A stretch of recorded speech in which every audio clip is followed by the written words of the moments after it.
Adobe InDesign CC, l'interface nouveau document. Alors, allons-y simplement.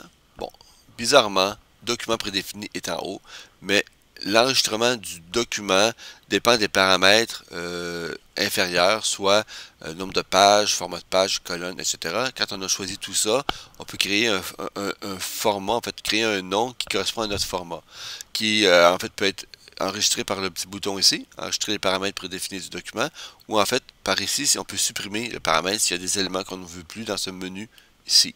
Par défaut, c'est par défaut, ou encore personnalisé. Et à ce moment-là, le nom, il y a une boîte de dialogue qui m'apparaît pour choisir un nom, taper un nom, qui apparaîtra par après. Je vous le remontrerai après avoir choisi certains paramètres ci-bas. Maintenant, au niveau du mode, impression pour un document presse, soit numérique ou traditionnel, web pour un document web ou multimédia en fait, surtout. Exemple, un PDF multimédia. Alors ici, publication numérique, soit des magazines interactifs pour les iPads. Alors, si je prends web comme ça ici, on voit que ça change en pixels, puis on voit que certains éléments ont été décochés ici par défaut.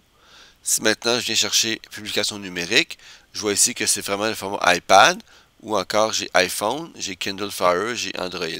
Alors, les formats sont intéressants à ce niveau-là. En fait, le format publication numérique, c'est comme les magazines que l'on peut acheter pour l'iPad à partir du store de magazines. Maintenant, pour l'exemple d'aujourd'hui, je vais prendre impression. Et bon, par défaut, c'est un logiciel qui est, bon, il y a plus de français que de québécois, alors c'est le français de France qui est choisi. Donc par défaut, il retourne chez maman. Et c'est le format A4 qui est européen. Nous, on va choisir le format lettre qui est un peu, en fait, on est très proche des États-Unis, alors c'est le format avec les valeurs en pouces. Alors, donc on choisit ici 8,5 par 11, mais l'orientation horizontale. Donc ici paysage. Nombre de colonnes. Selon les colonnes choisies, bon, voyez-vous ici tout ce qui se passe ici.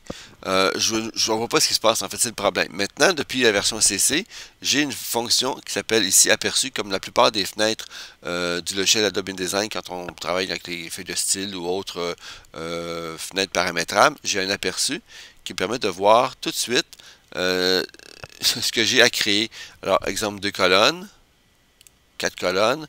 Alors, c'est très pratique pour ça ici. Donc, je choisis 3 colonnes. Et ici, la gouttière se trouve à être 0,1667. Donc, ici, c'est l'équivalent de 12 points ou 1 pica. Maintenant, les marges de tête, de pied, petit fond, grand fond. Les mots ici, petit fond, grand fond, dépendent si le bouton page en vis-à-vis est coché. Si je décoche, ça devient gauche, droite.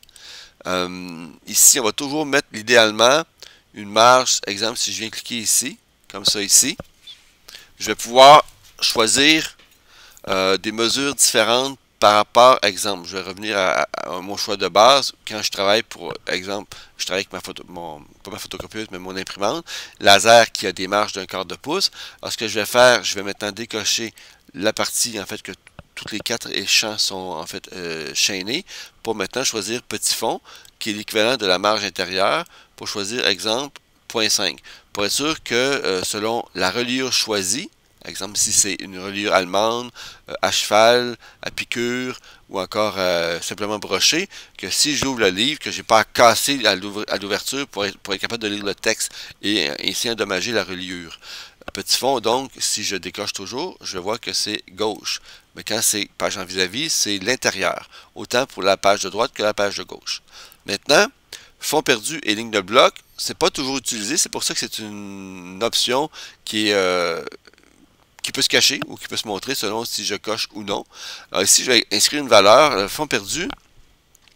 Je vais rajouter ici, bon, pour vous montrer aussi que les mesures peuvent être modifiables, je peux marquer 0,125 pouces pour un huitième, mais je pourrais très bien marquer 1/8, un barre oblique 8, et en faisant le coche à côté, parce que c'est coché, je vois apparaître tout le tour ici une genre de marge extérieure avec une bordure rouge qui m'indique en fait la limite de mon fond perdu, qui va me permettre de mettre un fond de couleur ou un fond de page ou une photo qui va, une fois imprimé, va être coupé. L'excédent va être coupé, mais je vais m'assurer de ne pas avoir de lisière blanche parce que j'ai mis mon image flush à la page.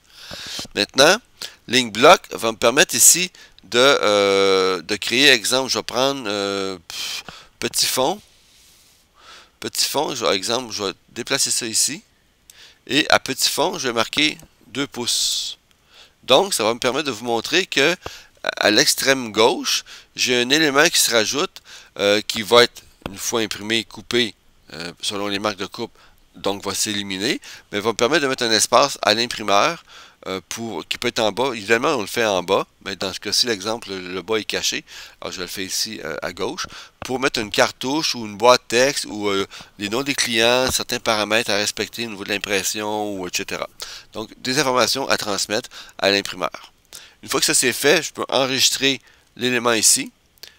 Exemple, lettre H normale, donc horizontale normale. Je fais OK. Si je suis satisfait du nom, je laisse tel quel. Sinon, je peux effacer l'élément, puis recommencer et renommer mon document de telle façon. Faites attention à ça ici. Si vous avez des versions antérieures à CC, parce que bon, souvent on peut avoir CS5, puis on passe à 5.5 ou à CS6. Ce qui se cumule au niveau de l'information enregistrée ici ne se transfère pas d'un logiciel à l'autre.